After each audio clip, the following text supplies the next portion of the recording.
രാഹുൽ മാങ്കൂട്ടത്തിൽ സ്വയം കുഴിച്ച കുഴിയിൽ വീണു. സ്വയം കൃതനാർത്ഥം എന്നൊക്കെ പറയാറില്ലേ, അതാണ് സംഭവിച്ചത്. നല്ല മിടുക്കനായ ചെറുപ്പക്കാരനായിരുന്നു. ഉയരങ്ങളിലേക്ക് വളർന്ന് കയറേണ്ട ഒരു ആളായിരുന്നു. പക്ഷെ എല്ലാം അയാൾ തന്നെ തുലച്ചു.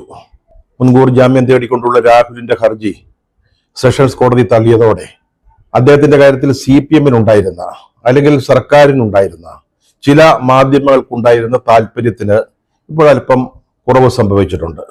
ഇനി ഒരു ദിവസം കൂടി, അതായത് അയാളെ അറസ്റ്റ് ചെയ്യുന്ന ദിവസം, അന്ന് ആഘോഷിക്കാം, പെരുമ്പറയടിച്ച് ആഘോഷിക്കാൻ പറ്റും. പക്ഷേ അയാളെക്കുറിച്ച് ഇനി കൂടുതൽ പറഞ്ഞിട്ട് കാര്യമില്ല. കാരണം കോൺഗ്രസ് പാർട്ടി അദ്ദേഹത്തെ തള്ളിക്കളഞ്ഞു, തള്ളിപ്പറഞ്ഞു, പുറത്താക്കി.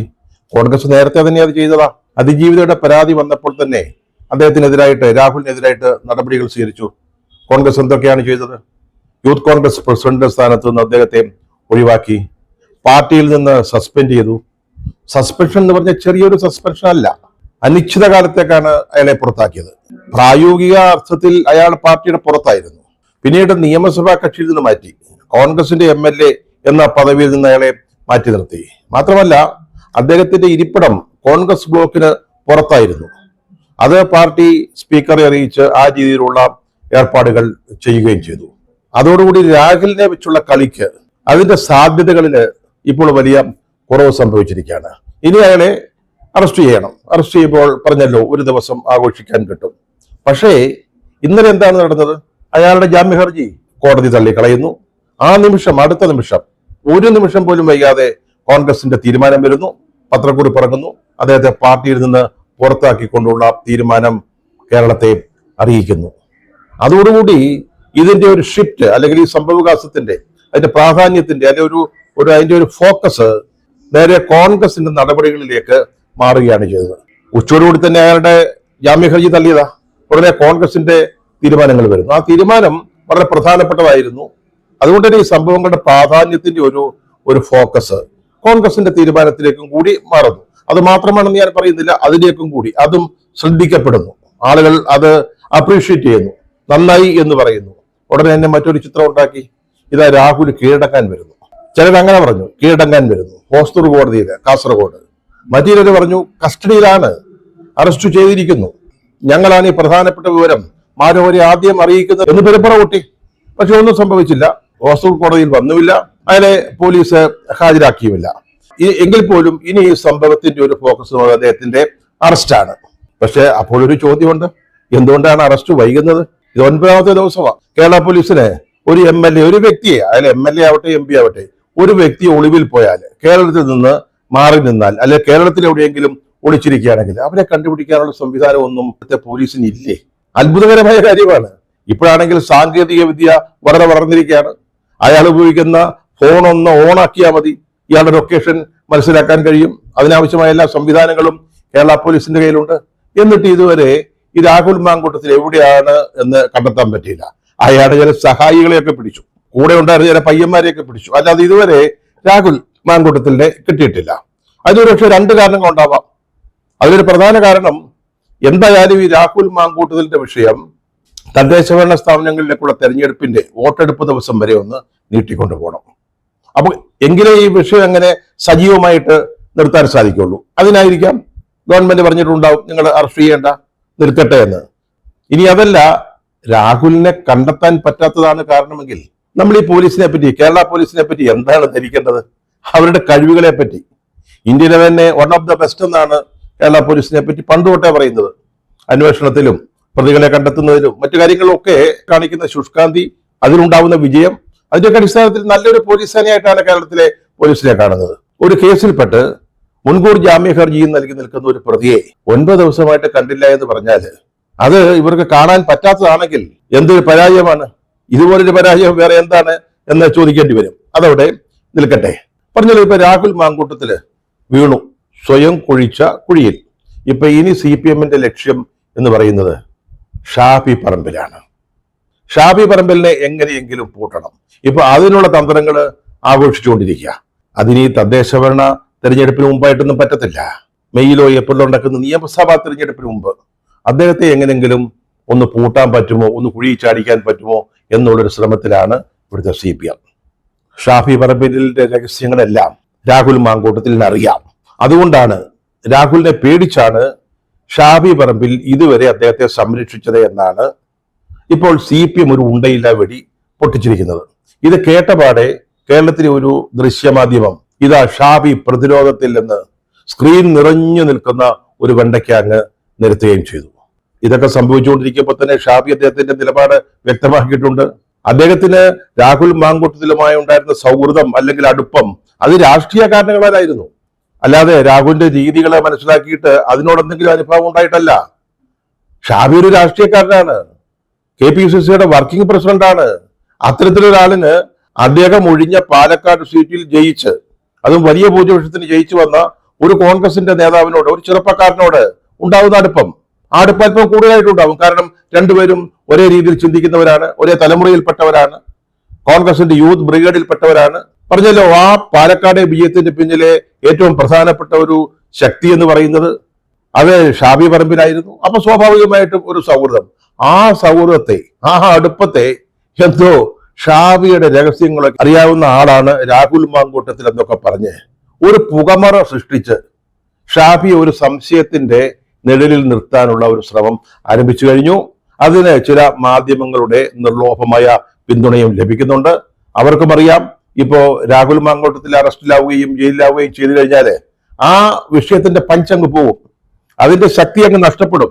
അപ്പൊ വേറൊരു ഇര വേണം, ചാനലുകൾക്ക് വേറൊരു ഇര വേണം. അവര് വേട്ടക്കാരാണല്ലോ, അവരുടെ പ്രധാനപ്പെട്ട ജോലി വാർത്ത കൊടുക്കലല്ലോ, ആളുകളെ വേട്ടയാടുക എന്നുള്ളതാണ്. ചിലരൊക്കെ ചില ചാനലുകളിൽ ഇരിക്കുന്ന ചില പ്രമുഖരായ ആളുകളൊക്കെ സംസാരിക്കുന്നത് കേട്ടാല് ആരുടെയോ രക്തത്തിന് വേണ്ടി ദാഹിക്കുകയാണെന്നാണ് നമുക്ക് തോന്നുക.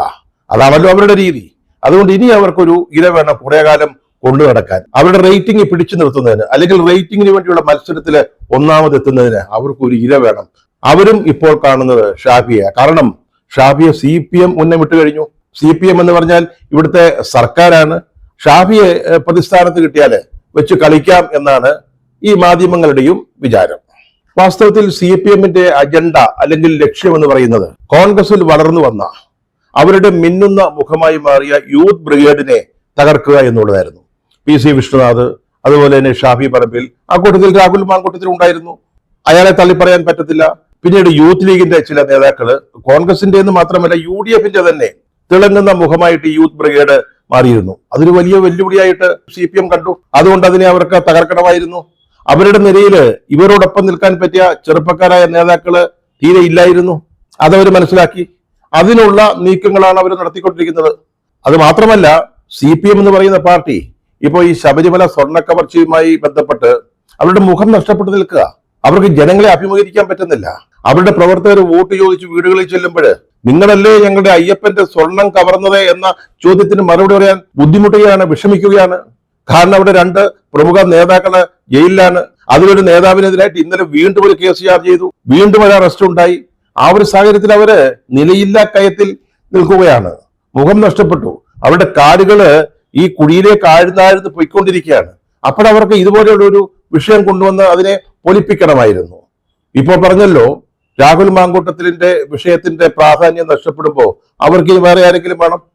ചാനലുകളുടെ കാര്യം പറഞ്ഞ പോലെ ഈ CPMന് ആരെങ്കിലും വേണം. അതിനാണ് അവര് ഷാഫി പറമ്പിലിനെ ലക്ഷ്യമിടുന്നത്. എന്തുകൊണ്ടാണ് ഷാഫി പറമ്പിൽ? അതൊരു പ്രധാനപ്പെട്ട ചോദ്യമാണ്. കേരളത്തിലെ രാഷ്ട്രീയക്കാരുടെ യുവനിരയില് ഏറ്റവും കൂടുതൽ ജനസ്വാധീനമുള്ള അല്ലെങ്കിൽ പോപ്പുലറായ ഒരു നേതാവായിട്ട് ഷാഫി പറമ്പിൽ മാറിക്കഴിഞ്ഞു. അതുകൊണ്ടാണ് അദ്ദേഹത്തെ തകർക്കണമെന്ന ഒരു ആഗ്രഹം അല്ലെങ്കിൽ ലക്ഷ്യം, അജണ്ട CPMന് ഉണ്ടാവുന്നത്. മാത്രമല്ല, കോൺഗ്രസിൽ തന്നെ 3 വർക്കിംഗ് പ്രസിഡന്റ്മാരായിട്ട് ഏറ്റവും ചെറുപ്പക്കാരനായ ഷാഫി പറമ്പിൽ വന്നിരിക്കുകയാണ്.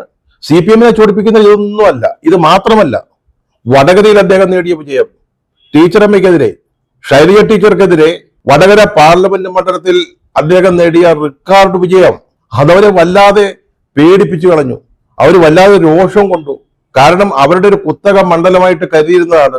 അത് മുരളി തകർത്തു. അതിനുശേഷം ഷാഫി പറമ്പില് വലിയ വോട്ടിന്റെ വ്യത്യാസത്തില് ടീച്ചറമ്മയെ പോലെ വളരെ ഗ്ലാമറിൽ നിന്നിരുന്ന ഒരു സ്ഥാനാർത്ഥിയെ തോൽപ്പിച്ചു എന്നുള്ളത് അവർക്ക് ഇമാജിൻ ചെയ്യാൻ മേലാത്ത, അല്ലെങ്കിൽ പ്രതീക്ഷിക്കാൻ മേലാത്ത, അല്ലെങ്കിൽ ഉൾക്കൊള്ളാൻ മേലാത്ത ഒരു പരാജയമായിരുന്നു. 1,14,506 വോട്ടിന്റെ ഭൂരിപക്ഷത്തിലാണ് CPM വിജയം ഉറപ്പിച്ച ഈ വടകര മണ്ഡലത്തിൽ ഷാഫി വിജയക്കൊടി പാറിച്ചത്. അതവർക്ക് അങ്ങനെ പെട്ടെന്ന് ദഹിക്കുന്ന ഒരു പരാജയമായിരുന്നില്ല. തോൽവികൾ പലതും സംഭവിച്ചിട്ടുണ്ടാവും. പക്ഷെ ഇത് വല്ലാതെ അവരെ ഞെട്ടിച്ചു കളഞ്ഞു, പരിഭ്രാന്തരാക്കി എന്ന് തന്നെ പറയണം. അതുകൊണ്ടാണ് പറഞ്ഞത് ഇതുപോലൊരു നേതാവിനെ വെച്ചു വാഴിക്കാൻ പാടില്ല. അതായിരുന്നു അവരുടെ തീരുമാനം. അതിനാണ് ഇപ്പോൾ അവര് ഷാഫിക്കെതിരായിട്ട് കരുക്കൾ നീക്കിക്കൊണ്ടിരിക്കുന്നത്. അതുപോലെ തന്നെ പാലക്കാട് ഉപതെരഞ്ഞെടുപ്പില് ഷാഫി നൽകിയ പിന്തുണയാണ് രാഹുൽ മാങ്കൂട്ടത്തിലിന് വലിയ വിജയം നേടിക്കൊടുത്തത്. കോൺഗ്രസിൽ നിന്ന് ചാടിച്ചുകൊണ്ടുവന്ന ഒരു നേതാവിനെ അവിടെ സ്ഥാനാർത്ഥിയാക്കി നോക്കി, ക്ലച്ച് പിടിച്ചില്ല. 18,715 വോട്ടിന്റെ റെക്കോർഡ് ഭൂരിപക്ഷത്തിന് UDF അവിടെ ജയിച്ചു, വിജയക്കൊടി പാറിച്ചു. ആ ദേഷ്യം ഷാഫിയോടുണ്ട്, അത് BJPക്കുമുണ്ട്. BJPയും ഈ ഉപതെരഞ്ഞെടുപ്പിൽ വിജയം കാക്ഷിച്ചിരുന്ന ആളാ. സ്ഥാനാർത്ഥിയായി മത്സരിച്ച ആള് MLA ആയി എന്ന് സ്വപ്നം കണ്ടു നടന്നതാ. ഇപ്പൊ അവരെല്ലാവരും കൂടെ ചേർത്തിരിക്കുകയാണ്. അവർക്ക് ഇപ്പോൾ ഒരു പൊതുലക്ഷ്യം, അതാണ് ഷാഫി പറമ്പിൽ.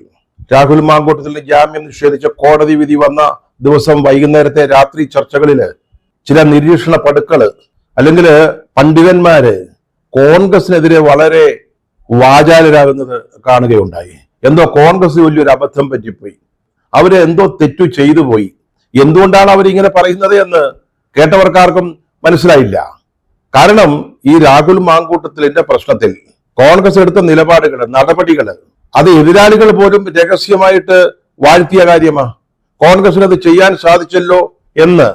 പക്ഷെ ഈ നിരീക്ഷകന്മാർക്ക് അതങ്ങോട്ട് പിടുത്തം കിട്ടുന്നില്ല. കോൺഗ്രസ് എന്താണ് ചെയ്തത്? നമ്മൾ നേരത്തെ പറഞ്ഞു, കൃത്യമായ നടപടികൾ എടുത്തു.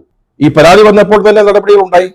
പിന്നീട് ഇന്നലെ ഈ ജാമ്യം നിഷേധിച്ചു എന്ന് പറയുന്ന വിധി വന്നതിന്റെ അടുത്ത നിമിഷത്തിൽ അതിനാരും കാത്തിരുന്നില്ല, ഒട്ടും കാത്തിരിക്കേണ്ടി വന്നില്ല. കൃത്യമായിട്ട് അദ്ദേഹത്തെ പുറത്താക്കിക്കൊണ്ടുള്ള തീരുമാനമുണ്ടായി. ഒന്ന് ചോദിച്ചോട്ടെ, ഈ കോൺഗ്രസ് വേറെ എന്താ ചെയ്യേണ്ടിയിരുന്നത്? വേറെന്തൊരു നടപടിയാണ് ഈ നിരീക്ഷകന്മാര് അല്ലെങ്കിൽ വഴിയിൽ തൂക്കിയിട്ടിരിക്കുന്ന ചെണ്ടയെ പോലെ കോൺഗ്രസിനെ കിട്ടുന്ന അവസരം നോക്കി രണ്ട് തല്ലു തല്ലുന്നവര് എന്താ പ്രതീക്ഷിച്ചത്? കോൺഗ്രസ് എന്തു ചെയ്യണമായിരുന്നു? കോൺഗ്രസ് അദ്ദേഹത്തെ സംരക്ഷിച്ചോ? ഏതെങ്കിലും സമയത്ത് സംരക്ഷിച്ചോ? ഇല്ലല്ലോ.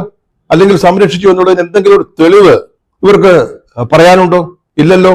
ഇവിടെ കേരളത്തില് ഇതുപോലുള്ള സമാന സംഭവങ്ങളിൽ മറ്റു രാഷ്ട്രീയ പാർട്ടികൾ എടുത്തിരുന്ന നിലപാട്, നടപടികൾ എന്താണ്? P. ശശി, PK ശശി, അതുപോലെ തന്നെ ഗോപി കോട്ടമുറിക്കൽ, ഇവർക്കെതിരെയൊക്കെ ധാരാളം പരാതികൾ വന്നപ്പോൾ എന്തിന് നമ്മുടെ കടകംപള്ളി സുരേന്ദ്രനെതിരെ സ്വപ്ന സുരേഷ് വളരെ പരസ്യമായിട്ട് ആക്ഷേപങ്ങൾ ഉന്നയിച്ചല്ലോ, ലൈംഗികപരമായ ആക്ഷേപങ്ങൾ പറഞ്ഞല്ലോ. എന്തെങ്കിലും നടപടി എടുത്തോ? പിന്നെ നമ്മുടെ നടൻ മുകേഷിനെതിരെ കേസുണ്ട്. അത് ഇപ്പോഴും MLA ആയിട്ട് നടക്കുകയാണ്. നിയമസഭയിൽ ഹാജരാകുന്നു, സംസാരിക്കുന്നു, MLA പ്രവൃത്തികളൊക്കെ ചെയ്യുന്നു. അതിനൊന്നും കുഴപ്പമില്ല. മറ്റു നമ്മൾ നേരത്തെ പേര് പറഞ്ഞ പലര് ഇന്ന് അധികാരത്തിന്റെ ഉന്നത ശ്രേണികളിൽ ഇരിക്കുക. വളരെ പ്രധാനപ്പെട്ട കോർപ്പറേഷനുകൾ നയിക്കുകയാണ് അവര്. ഇവരെയൊക്കെ പിടിച്ചതാരാ? സ്വന്തം പാർട്ടിക്കാരാണ്. ഇതിലൊരാൾക്കെതിരായിട്ട് വന്ന ആക്ഷേപം പാർട്ടിയിലെ തന്നെ ഒരു പ്രമുഖ നേതാവാണ് കൊണ്ടുവന്നത്. അദ്ദേഹത്തിന്റെ ഒരു ബന്ധുവിന് പറ്റിയ അനുഭവമാണ് പറഞ്ഞത്.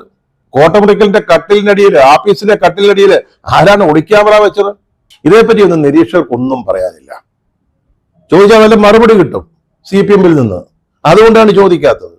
ഇവരൊക്കെ സംരക്ഷിക്കപ്പെട്ടു എന്ന് മാത്രമല്ല, ഭരണത്തിലെ ഉയർന്ന തലങ്ങളില് പദവികളിൽ പ്രതിഷ്ഠിക്കപ്പെട്ടിരിക്കുകയാണ്. ആർക്കും ഒരു ചോദ്യവും ഇല്ല. ഗോവിന്ദമാഷൊക്കെ വന്ന് സംസാരിക്കുമ്പം അപ്പൊ മുകേഷിന്റെ കാര്യം എന്താണെന്ന് ചോദിക്കും. അപ്പൊ അങ്ങനെ എന്തെങ്കിലും ഒരു മുട്ടാപ്പൊക്കെ പറയും, അതും കെട്ടിഞ്ഞു പോരും. പക്ഷെ കോൺഗ്രസ് ആകുമ്പോണ്ടല്ലോ എവിടെ വേണമെങ്കിലും തല്ലാമല്ലോ, ഏതവസരത്തിലും തല്ലാമല്ലോ. നല്ലത് ചെയ്താലും ചീത്ത ചെയ്താലും അവരെ അടിക്കാം. അവര് പക്ഷെ വേണ്ട പോലെ മറിച്ചൊന്നും പറയില്ല, CPM-കാര് പറയുന്നത് പോലെ. അതാണ് ഇന്നലത്തെ ചർച്ചകളിൽ കണ്ട നിലപാടിന്റെ അർത്ഥം. എന്താണ് നമ്മൾ നേരത്തെ പറഞ്ഞ വിഷയങ്ങളിലൊക്കെ CPM-ന്റെ ഒരു നിലപാട്? തീവ്രത കുറഞ്ഞ പീഡനമായിരുന്നു. കഴിഞ്ഞ ദിവസം പത്തനംതിട്ട ഒരു വനിതാ നേതാവ് പറയുകയും ചെയ്തു, രാഹുൽ മാങ്കൂട്ടത്തിൽ ചെയ്ത അതിതീവ്രമായ സ്ത്രീ പീഡനമാണ്. നമ്മുടെ മുകേഷ് ചെയ്ത ഒരു ചെറിയ പീഡനം, കുഞ്ഞു പീഡനം. പാർട്ടിയുടെ ഒരു വനിതാ നേതാവ് പത്രസമ്മേളനത്തിൽ പറഞ്ഞ കാര്യമാണ്. ഇത് തന്നെയല്ലേ CPM-ന്റെ മറ്റു നേതാക്കളും പറഞ്ഞുകൊണ്ടിരുന്നത്? CPM-ന്റെ ക്യാപ്സ്യൂളല്ലേ ഇത്? തീവ്ര പീഡനം, തീവ്രത കുറഞ്ഞ പീഡനം എന്നുള്ളത്. ഇനി ലൈംഗിക സ്വഭാവമുള്ള ആക്ഷേപങ്ങൾ വിടാം.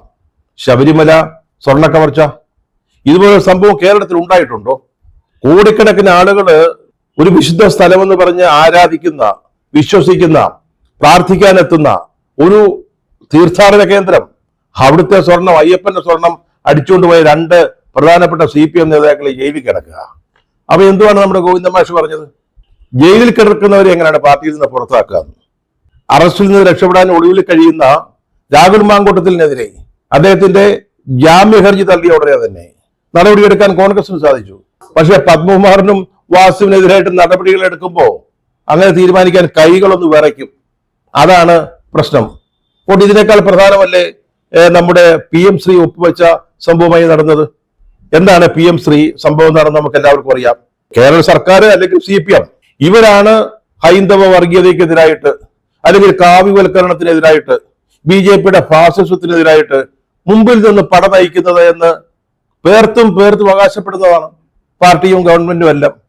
പക്ഷെ PM ശ്രീ വന്നപ്പോൾ, അതായത് വിദ്യാഭ്യാസത്തെ കാവ്യവൽക്കരിക്കാനുള്ള BJPയുടെ ഈ അജണ്ട നടപ്പാക്കുന്ന PM ശ്രീ അത് വന്നപ്പോൾ ഒപ്പുവെച്ചു. അപ്പൊ കഴിഞ്ഞ ദിവസം BJPയുടെ മന്ത്രി, വിദ്യാഭ്യാസ മന്ത്രി പാർലമെന്റിൽ പറഞ്ഞു, ഇതിനുവേണ്ടി ഈ കരാർ ഒപ്പുവയ്ക്കുന്നതിന് വേണ്ടി കേരളത്തിലെ വിദ്യാഭ്യാസ രംഗത്തെ കാവ്യവൽക്കരിക്കാൻ ഉദ്ദേശിച്ചുള്ള PM ശ്രീയുടെ ഒപ്പുവെക്കുന്നതിന് കേന്ദ്ര ഗവൺമെന്റും സംസ്ഥാന സർക്കാരും തമ്മിൽ പാലമായിട്ട് നിന്നത് നമ്മുടെ ജോൺ ബ്രിട്ടാസ് MP ആണെന്ന്. രാജ്യസഭാംഗം, CPMന്റെ കേന്ദ്ര കമ്മിറ്റിയിലെ പ്രത്യേക ക്ഷണിതാവ് ബ്രിഡ്ജ് ബ്രിട്ടാസ് ഇത് പറഞ്ഞല്ലോ. സത്യം പറഞ്ഞാല് പാർട്ടിയെ സംബന്ധിച്ചിടത്തോളം അങ്ങേറ്റത്തെ തെറ്റല്ലേ അദ്ദേഹം ചെയ്തത്? അത് അച്ചടക്കലംഘനമല്ലേ? MP രാഘവനെ പോലുള്ള നേതാക്കൾക്കെതിരെ KR ഗൗരിയമ്മ, എന്നിട്ട് P ഗോവിന്ദപിള്ള, ഇത്തരത്തിലുള്ള നേതാക്കൾക്കെതിരെ നിസ്സാര കാര്യങ്ങളുടെ പേരിൽ നടപടികൾ എടുത്ത പാർട്ടിക്ക് ഇതെങ്ങനെയാണ് അച്ചടക്കലംഘനമാകാതിരിക്കുന്നത്? അതിന്റെ കാരണം ആ ഒപ്പുവെക്കലിന്റെ പിന്നിൽ ഉണ്ടായിരുന്നത് മുഖ്യമന്ത്രി പിണറായി വിജയൻ ആണ് എന്നുള്ളതാണ്. അപ്പൊ ഇതേപ്പറ്റി ചോദിച്ചപ്പോൾ ഗോവിന്ദൻ മാക്സ് എന്താ പറഞ്ഞത്? ഇനിയും പാരമ്പണി വന്ന്, രണ്ടാമതോ മൂന്നാമതോ പാരമ്പണി വന്ന്. അതാണ് CPM. ചോദിക്കാൻ നിരീക്ഷകന്മാരില്ല, ആർക്കും അതിനെപ്പറ്റി അഭിപ്രായം പറയണ്ട, അത് CPM അല്ലേ ചെയ്തോട്ടെ എന്ന്. അതാണ് ഇപ്പോൾ കേരളത്തിൽ നടന്നുകൊണ്ടിരിക്കുന്നത്.